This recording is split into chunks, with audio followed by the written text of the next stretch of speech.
Iraq के Erbil के इलाके में अब इटली के बेस को ईरान ने उड़ा दिया। ये बात शायद बहुत कम लोगों को पता होगी कि अमेरिका, ब्रिटेन, इटली, दुनिया भर की फौज इराक में अपने अड्डे बनाकर रह रही है। आपको बता दूं कि इटली को भी पेल दिया ईरान ने।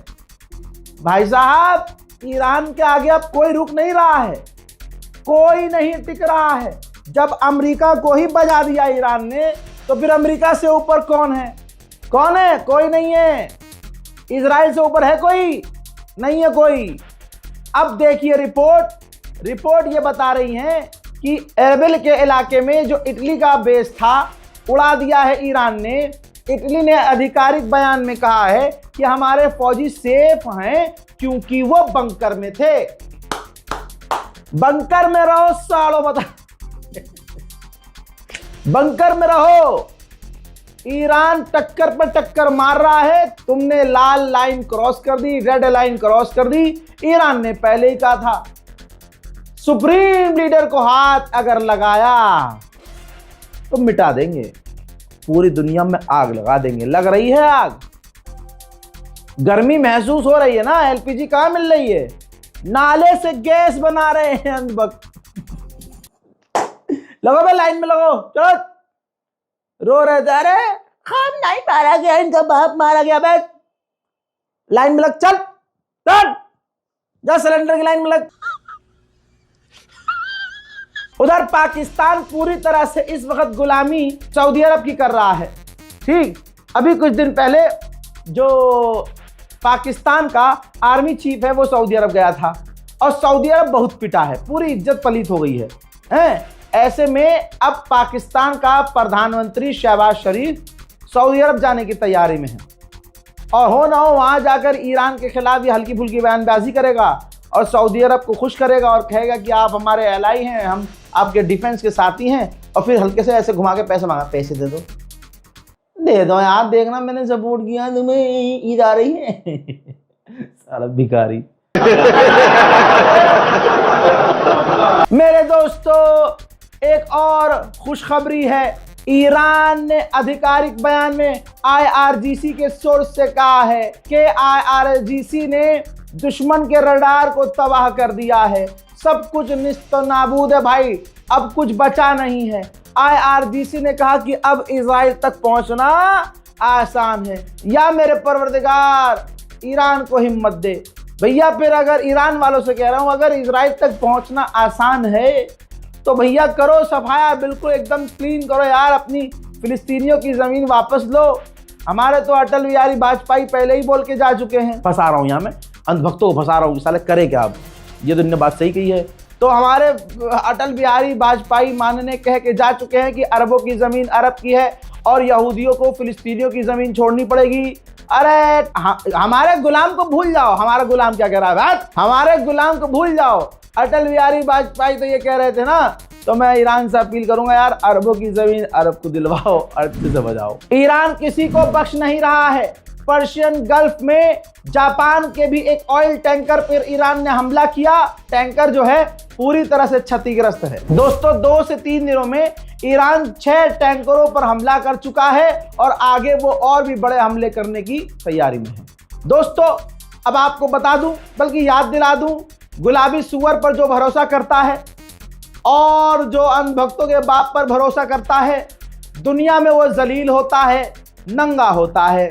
जैसे अंधभक्त नंगे हो रहे हैं, जी हाँ, जैसे पेशाब पीने वाले नंगे हो रहे हैं, वैसे ही डोनाल्ड ट्रंप पर जो भरोसा कर रहे हैं वो नंगे हो रहे हैं। ट्रंप ने ऐलान किया था कि हमारी नेवी जो है एस्कॉर्ट करेगी, हमारी नेवी बहुत ताकतवर है, हमने ईरान के तमाम नेवीज को तबाह कर दिया है और उसकी मिसाइल पावर को खत्म कर दिया है। आपको खुदा का वास्ता है, यही बयान सुन रहे थे ना हर जगह। इसके बावजूद अब क्या हुआ है? पहले ट्रंप ने यह भी कहा था, एक लाइन जरूरी है बताना, ट्रंप ने कहा था कि हमारी नेवी आप लोगों को एस्कॉर्ट करेगी, दुनिया के तमाम जहाजों को एस्कॉर्ट करेगी। अब ये दूसरी बार अपडेट आया है। ये देखिए भाई साहब, दुनिया भर के टैंकर अमेरिका की नेवी से कह रहे हैं कि स्ट्रेट ऑफ हॉर्मुज से हमें निकालो, हमें एस्कॉर्ट करो, हमें बचा के ले जाओ, हमें सेफली यहाँ से निकलवा दो। दोस्तों, अमेरिका की नेवी ने उनको रिप्लाई किया है कि हम नहीं कर सकते। ये है सुपर पावर अमेरिका और सुपर पावर नेवी। दुनिया की सबसे ताकतवर नेवी कह रही है कि हम ईरान के हमलों से तुम्हें बचा नहीं सकते, अपने अपने चूतल खुद बचा के निकल जाओ, क्योंकि ईरान सबके चूतलों में मिसाइल मार रहा है। ये देख, सच्चाई बयान कर रहा हूं, ऐसी बात नहीं है कि यार इसमें मैं जो बोल रहा हूं सबूत के साथ बोल रहा हूं। उधर मेरे दोस्तों बहरीन में, जी हां, बहरीन पहले से बहरा है ईरान के खिलाफ बहरीन जो है खड़ा रहता था अमेरिका के साथ, तमाम अरब देश अमेरिका का साथ देते थे। बहरीन में एक फ्यूल टैंकर था। मैं ये नहीं कहूंगा कि ईरान ने मिसाइल दागी, क्योंकि ईरान के पास बहुत बढ़िया टेक्निक है। अभी पहले हमला करता है फिर मना कर देता मैंने नहीं मार, मुझे नहीं पता, मेरे बाबू को लग गई, आप तो भाई हो मेरे, ऐसे कैसे? नहीं, हम इसमें इन्वेस्टिगेशन करेंगे। मेरी जान ईरान, कमाल कर दिया मेरे दोस्तों। बहरीन में एक ऑयल टैंकर पर हमला हुआ, देखिए।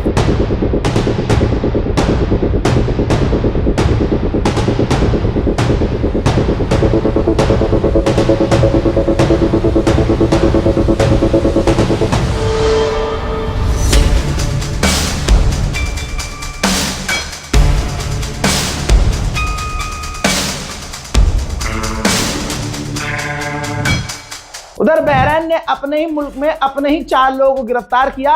ये क्लेम किया कि वो चारों ईरान के लिए जासूसी कर रहे थे। अरबों को बख्श नहीं रहा है ईरान। कुवैत के एयरबेस पर, अमेरिका के एयरबेस पे जो कुवैत में है, फिर से ड्रोन हिट हुए हैं। अमेरिका के एयर डिफेंस सिस्टम मारे गए हैं। उधर इराक में जब ईरान ने हमले करना शुरू किए पोर्ट पर, और हमलों को कोई बाप नहीं, किसी का बाप नहीं रोक पाया, तो इराक ने अपना इराकी पोर्ट बंद कर दिया है। अभी तेल और गैस के दाम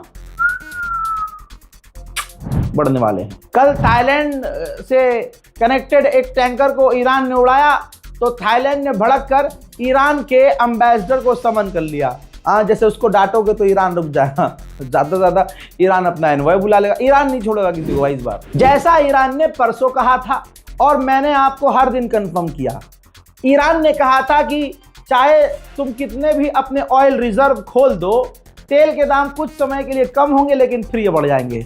तेल के दाम $100 पर बैरल पहुंच चुका है। फिर से कह रहा हूं, सबसे पहले मैंने अपने चैनल पे क्लियर कर दिया था कि अमेरिका हार गया है। अमेरिका सीज फायर के लिए पुतिन के पास जाकर ट्रंप रोया है। पुतिन के पास लिटरली, पुतिन से उसने कई बार बात करी और पुतिन ने ठीक एक ही दिन में 8-8 बार ईरान से बात की है।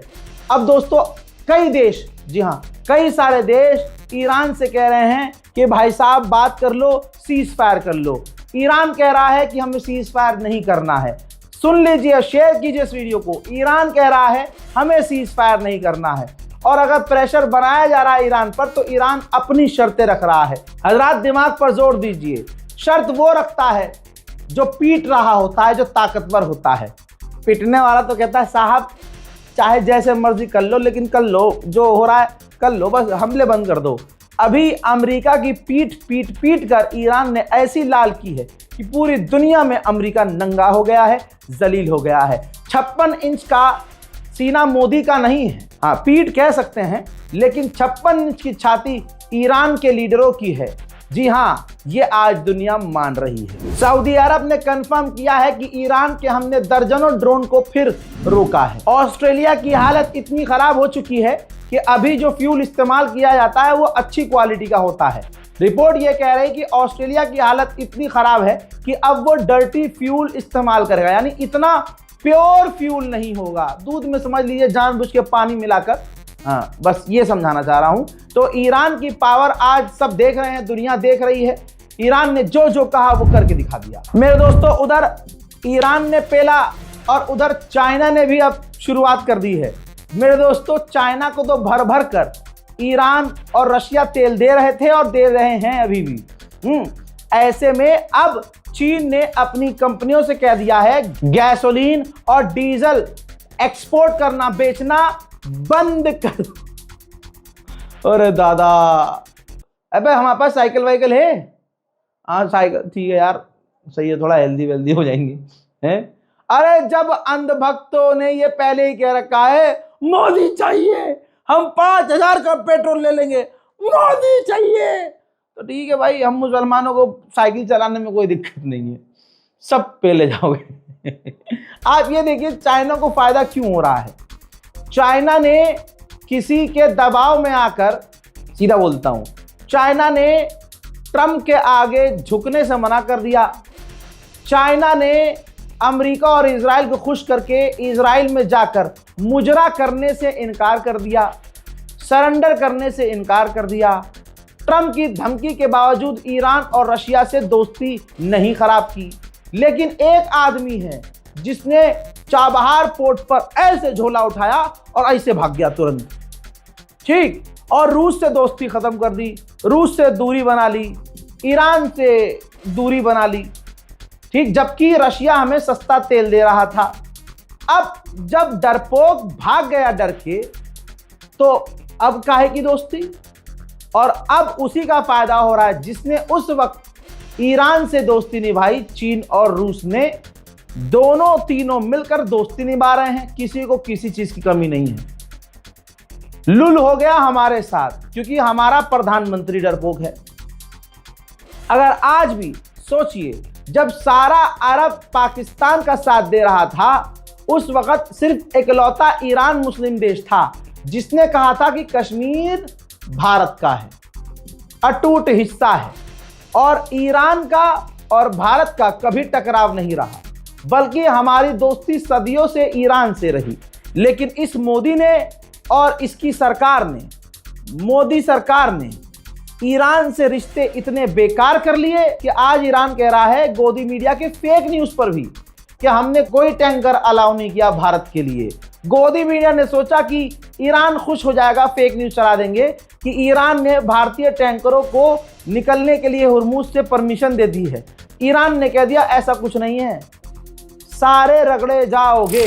इसके बाद इटली के पास ऑयल जो रिजर्व था उसमें से 9 मिलियन ऑयल रिजर्व अपना जो तेल है वो रिलीज कर रहा है ताकि उसके मुल्क में दिक्कत ना हो जाए। मेरे दोस्तों, एक बड़ी बात यह है कि विश्व गुरु और सुपर पावर नरेंद्र मोदी के फोन का रिचार्ज खत्म हो गया है, क्योंकि अरब के एक एनवॉय ने, पूर्व एनवॉय ने कहा कि मोदी एक फोन से, एक कॉल से अमेरिका, ईरान और इजराइल की जंग बंद करवा सकता है। तो हमारा अब ये मानना है कि ये जंग मोदी ने करवाई है और ये जंग जानबूझकर मोदी जी बढ़ा रहे हैं, वरना मोदी जी के फ़ोन में अगर रिचार्ज है तो भाई अमेरिका ईरान को धमकी क्यों नहीं देते। नमस्ते डोनाल्ड ट्रम्प, बंद करो जंग। अब ईरान हम बर्दाश्त नहीं करेंगे। नेतन्याहू होगा तुम फादरलैंड, लेकिन अब ये जंग बंद कर दो। भाई कुछ तो करें मोदी जी। बाकी आईटी सेल तो बैठी है, मोदी जी के लिए इतने बौखलाए हुए हैं ये भारत के अंधभक्त कि मोदी जी खाली हालचाल लेने के लिए भी ईरान को फोन कर लेना तो यहाँ बड़ी बड़ी ब्रेकिंग न्यूज चल जाएगी। मोदी ने करी ईरान से बात, ईरान को दी है धमकी कि अगर तुमने जंग बंद नहीं की तो ईरान के साथ अच्छा नहीं होगा। डोनाल्ड ट्रंप को प्रधानमंत्री ने करी कॉल, डोनाल्ड ट्रंप सख्ते में। डोनाल्ड ट्रंप ने मोदी को बताया अपना my best dearest friend. Epstein file पर दोनों की हुई बात। अरे एप्स्टीन नहीं बोलना, ठीक है। डोनाल्ड ट्रंप के बाद ईरान ने सीधा फोन लगाया अपने फादरलैंड को और नेतन्याहू से बात की। नेतन्याहू ने कहा मोदी अगर तुमने कह दिया तो हम बख्श रहे हैं, हम जंग खत्म। देख लीजिएगा गोदी मीडिया एंड में, पता है इस जंग में जीत किसकी दिखाएगा? मोदी जी की। अमेरिका, इजराइल और ईरान की जंग में जीतेगा कौन? मोदी जी, मोदी जी। ये है हमारा गोदी मीडिया। गजब बेइज्जती है मेरे दोस्तों। इसी तरह से मजे मजे में बिना बोर हुए इस जंग को मैंने पूरा कवर किया है, तो आप भी इतना साथ दीजिए कि चैनल को सब्सक्राइब कीजिए, इस रिपोर्ट को शेयर कीजिए और इंतजार कीजिए मेरे अगले अपडेट का। तब तक के लिए जय हिंद।